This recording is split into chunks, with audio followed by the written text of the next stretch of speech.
Hello, folks. Welcome to another edition of Inside the Marble Palace, Post Media Saskatchewan's look at provincial politics, the goings on at the Saskatchewan legislature, and all things political for the week as we go through, I guess, our third week of the fall sitting. Joining me, as always, Jeremy Symes, our legislative reporter for the Post Media, Regina Lear Post, and my good friend, and you'll know this lady from the scrums because she asks all the good questions. No. And politicians, She does. Mickey DeReach from Canadian Press. Thank you so much for joining us, Mickey. Just always a pleasure. And I can't tell you how much fun it is to work with these people. It's what keeps an old guy like me going. So thanks for joining us, Mickey. Yeah, thank you. And you called me good friend, which makes me feel really good. Well, it all depends. You may get mail, but well, let's start with you, Mickey, because one of the large issues this week, and there were several, was the whole question of abortion funding, and it's centered around the notion of where there is easy access to abortions in this province and where there is not. I think, if I understand this correctly, the procedures are now only performed in Regina and Saskatoon in hospitals.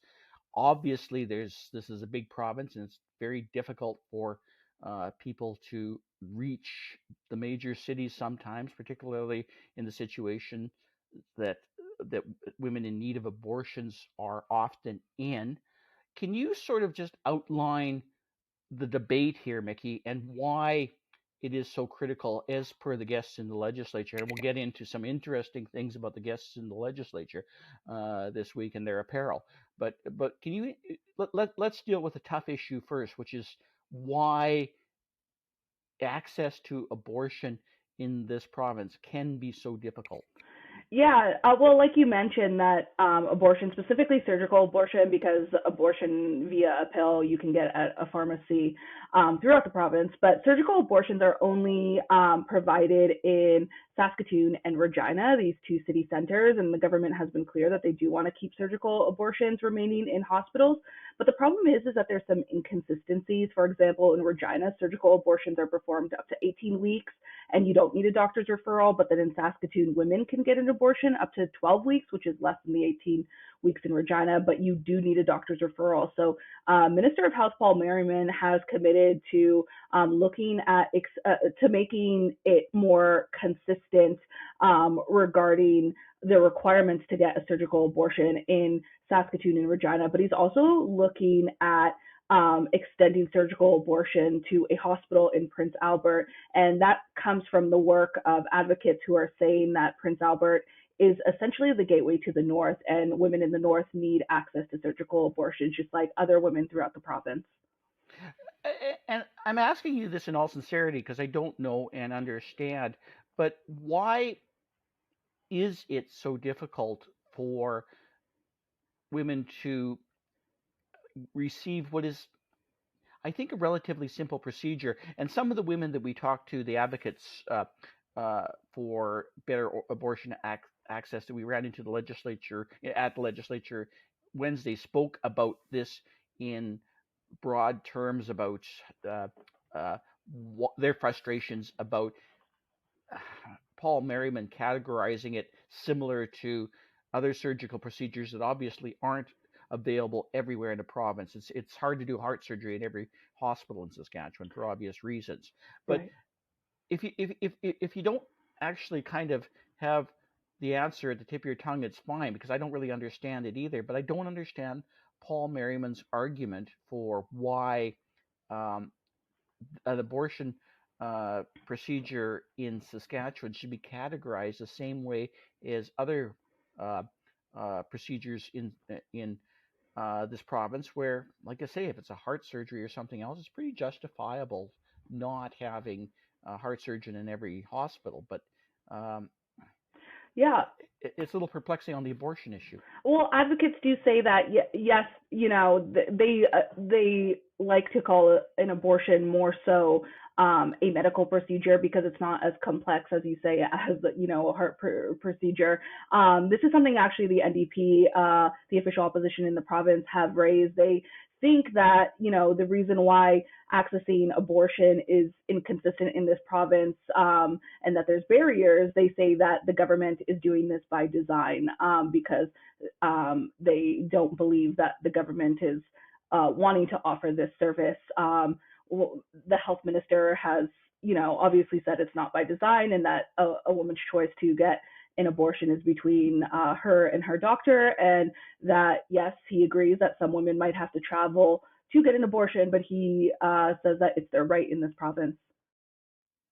I'm absolutely fascinated by one thing, and that's the movement from the word abortion being a taboo word to advocates in this province actually wanting to bring it out into the light and use the words. I grew up as a reporter doing the battle between pro-life, pro-choice, and both were the preferred terms of the respective lobby groups because somehow both thought using the word abortion was inappropriate.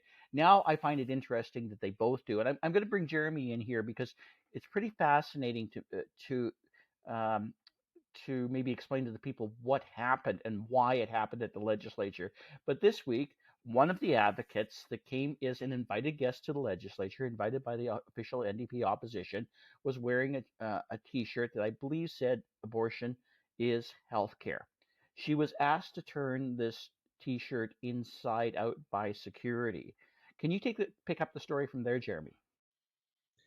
Right, absolutely. So Megan Johnson, we were doing the scrum, and she mentions while she's wearing the shirt with the abortion is healthcare writing on it, says, I was asked to change and I was escorted to the washroom to flip it inside out, and I was told to just not to turn it around when she was in the gallery. So the security, she says, really wanted to make sure that she wasn't going to show this phrase.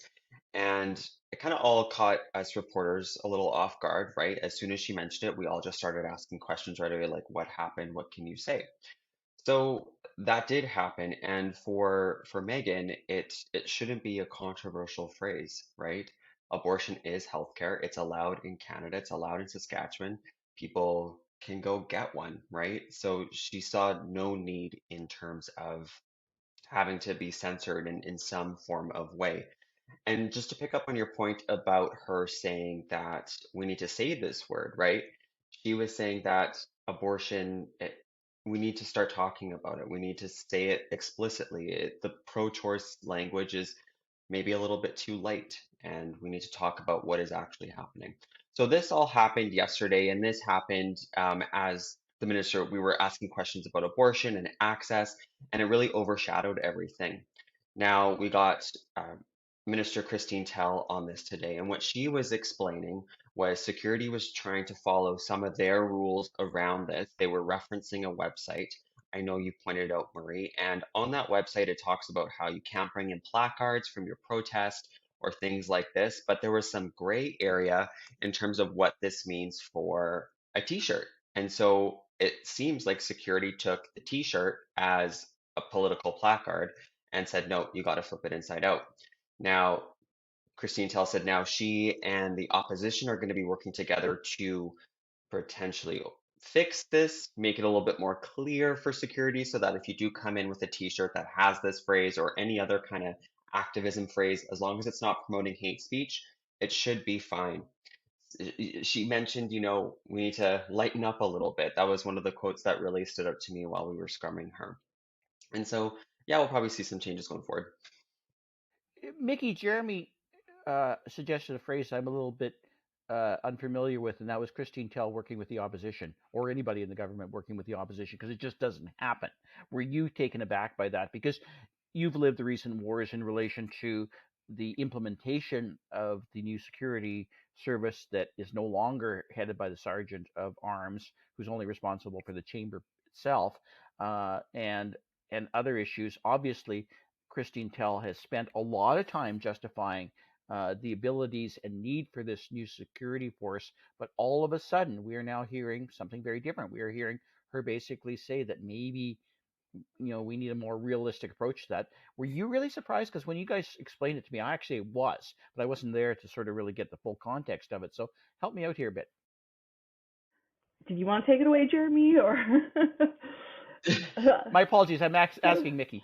Oh, okay. I think, Yeah. well, You're like at Mickey. Jeremy, you mentioned earlier that, when Megan Johnson did say that she, was asked to put her shirt inside out, that it took us reporters, a little off guard. And I think that's a true sentiment from the opposition and the government as well. I think everyone was on the same level of, oh, wait, what is the policy? Does it need, reviewing? So yeah, like you mentioned, Murray, it's not often that the government and the opposition come together. But Christine Tell, she did mention that there's oftentimes that people wear orange T-shirts in the legislature, which obviously raises the awareness and effects of the residential school system and the legacy of them. There's people who wear oil and gas T-shirts, and I think that's really why she says this whole sentiment of we need to lighten up, where the opposition, they take a viewpoint of this is another form of freedom of expression, and unless the words are harmful, there really should not be a reason why people can't wear graphic T-shirts or T-shirts with slogans on them, especially if they're not causing harm to individuals. Can you wear a bomber jersey? That's the only thing I want to No, you cannot. know. Okay. Okay. I will I will briefly bring up, I did ask the minister, I was like, Bill 70, right? This put you the face of security in the legislature. So is it now a little problematic that you are tied to this? And she said no. She still stood by, the changes in security at the legislature, while we had Mira Conway come out and she said, no, it is problematic that the government still oversees security. If this was under a more independent system, like it was under the speaker, um, there would be a better chance for us to work together. But they're working I'm together now. fascinated by So this yeah. I'm sorry. I'm fascinated by this little less political approach to this, which is kind of how you'd hope things would normally work around there, but seldom they did. So if that's the case, good for Christine Tell, good for the opposition, good for um, something productive coming out of this, and particularly on the healthcare file, where a lot of things become political really quickly. And maybe one of those things, Jeremy, I'll ask you about this because I know that you were particularly interested in the story, and I think did the original version. Um, the AIMS program, the new program for payroll and for scheduling of basically every one of the 45,000 healthcare workers across the province was launched that week, and it was something less than successful. And there's a significant cost to this, if I remember right. Correct me. I think it's 167 million over 10 years, which I think you can kind of build a hospital for that, at least a relatively decent sized hospital, actually. Um, can you just background us on the story and why it's significant in terms of the cost to the health system and what the government seems to be doing to trying to address this issue? absolutely. So we got wind of this on Friday that the government with the Saskatchewan Health Authority decided we are going to backtrack on AIMS. We're going to pause the rollout for now. Like you said, it helps with scheduling and paying people. So what was happening is nurses and other healthcare staff were trying to log in and they were trying to mark their pay down. They were trying to, managers were trying to schedule people in. They were trying to look at when this person can come in, who's calling in sick, that sort of thing. And they just couldn't log in, right? And they couldn't see when they were working, and it just caused immense frustration. I know some unions said, it was a debacle, right? It's a huge mess, and that our systems worked fine before this. So what's going on? So the SHA, they paused it, a week into rolling it out, and because of the scheduling and payroll issues. Health Minister Paul Merriman today said that people are going to get paid, so he is happy about that. But in terms of what actually happened, we still don't really know specifically, and what the government's going to do to fix it. He didn't spell that out either. He just said, we're pausing it for now. We're going back to our old systems. We're going to make sure people are paid, and then we're going to try and fix it. You're right about the cost, $167 million. That's a big chunk of money. That's something the opposition has been hammering about. They want to know how much is it going to cost the government to fix this thing? And can you please tell us what went wrong? So we'll probably see more of the story going forward, and yeah, we'll see when it gets fixed, if it gets fixed, and then obviously I'm curious to know if it's going to cost them more money to fix it. And they contacted Deloitte to work with them on this. And I'm just curious if there was anything in the contract that says the government can recuperate costs or anything, because um, yeah, it's just another IT issue that we've seen from this government. It is another IT issue, and Mickey, it's another health issue, which I find fascinating in itself because there's been so many health issues in terms of recruitment, in retention, the handling of COVID-19, the frustration that doctors and nurses have long expressed in this. Can you get a sense in terms of how the opposition particularly says that's playing out? Because I can't help but feel that the two ideas are interrelated, even if they're not. I don't think the problem that Paul Merriman is suffering right now related to the introduction of AIMS, or I have no reason to believe that's anything directly related to what government did, although I guess we'll find out because there might be contracting issues here of issues. But how does it play into a government that has had more than its share of problems in terms of healthcare delivery, let alone sort of the IT delivery that can get significantly more complicated and maybe has some effect on how easy it will be to recruit doctors and nurses? I'm thinking if you can't get paid, you might not want to come here. Yeah, yeah, you got to get paid. But yeah, I think the opposition has pointed out that this is just another, I guess, pile on onto healthcare workers that have been working throughout the pandemic. Healthcare is a very complex issue, and I think we're all heightened um, to the topic of healthcare in general, just because we all have lived through a pandemic and we all know the ins and outs of how the system works. And this is an issue that not only Saskatchewan is dealing with right now in terms of lack of resources, but everywhere across really the country and even North America is dealing with this stuff, which the government likes to point out. But I do know that the healthcare system is something that the opposition is always grilling the government on, and are always looking for more answers and clarity on how they're going to resolve these issues. That's a good way to put it because it was a tough week again for grilling the government on issues.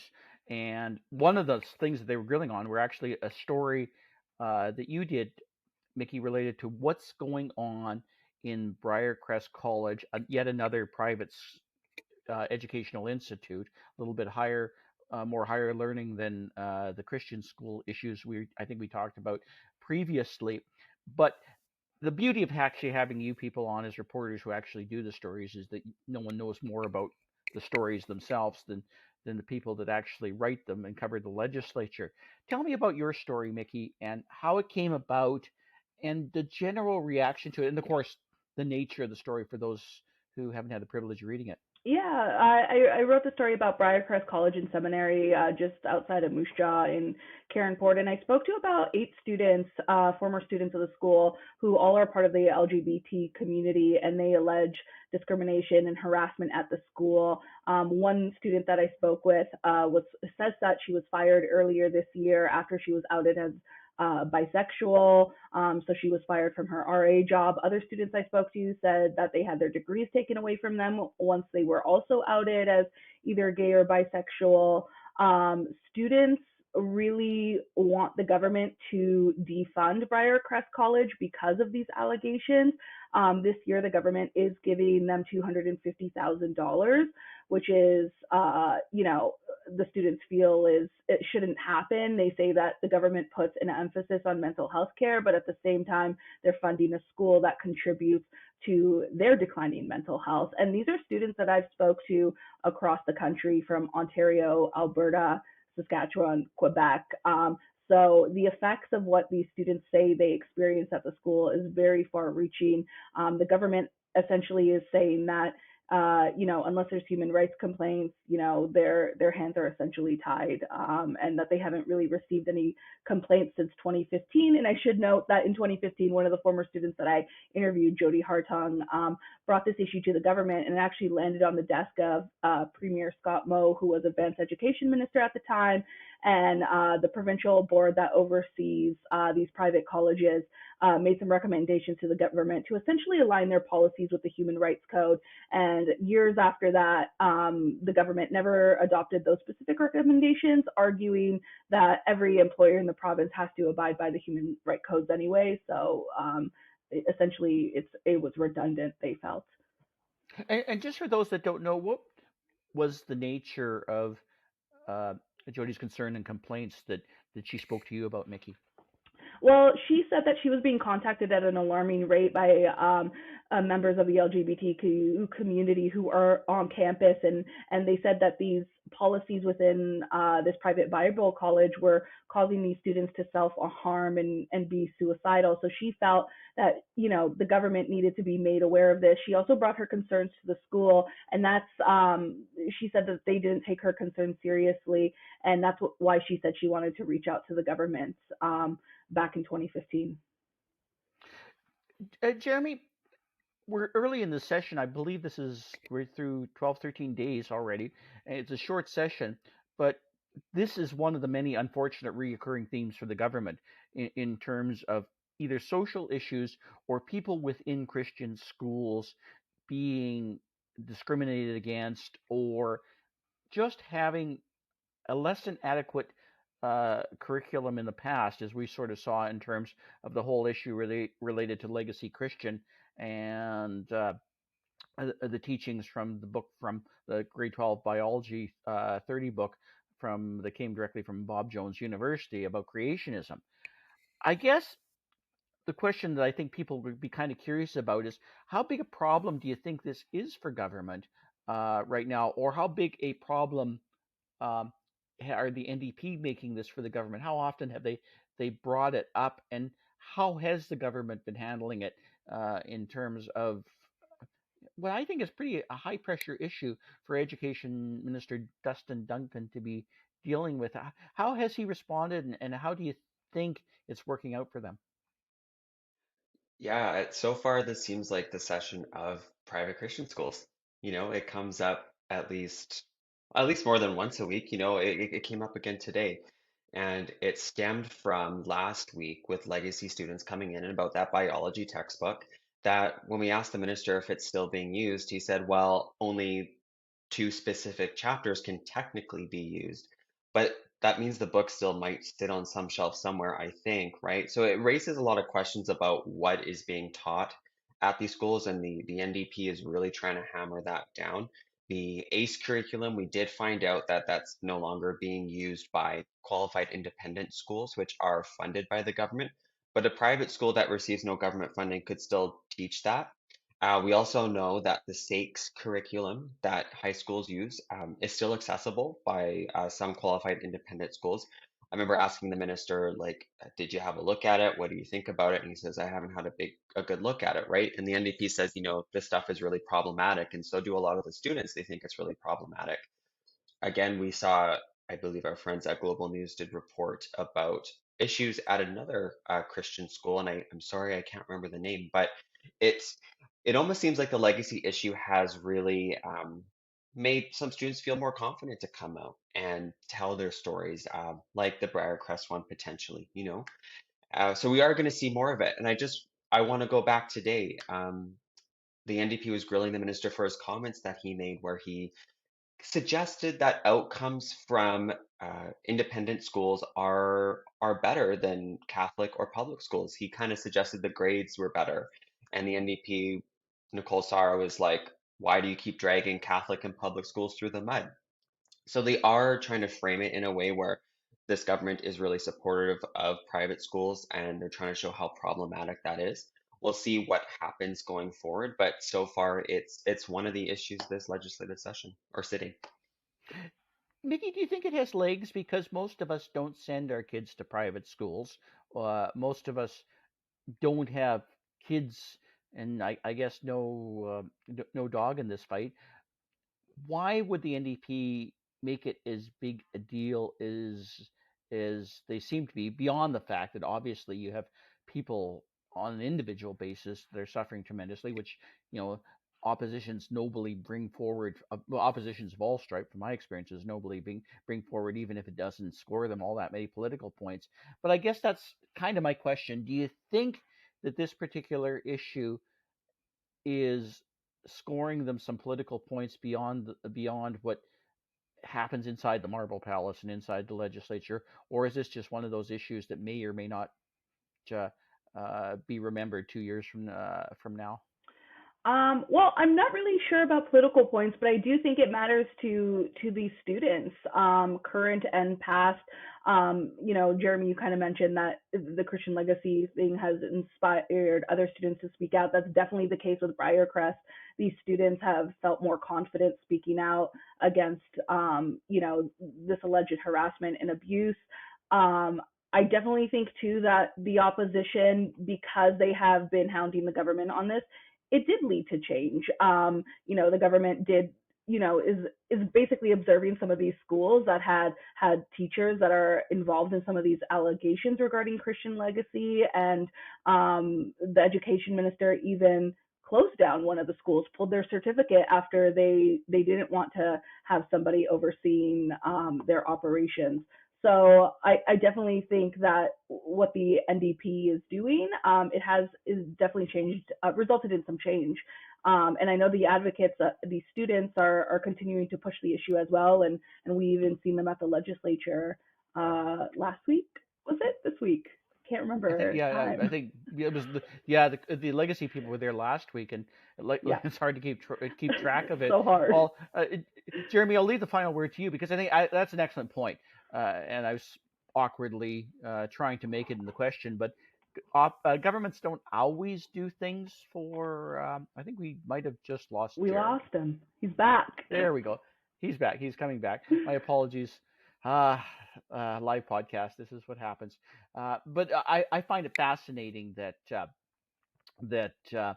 in this particular situation, that the government is, I think, almost taken aback by what they're having to deal with and having to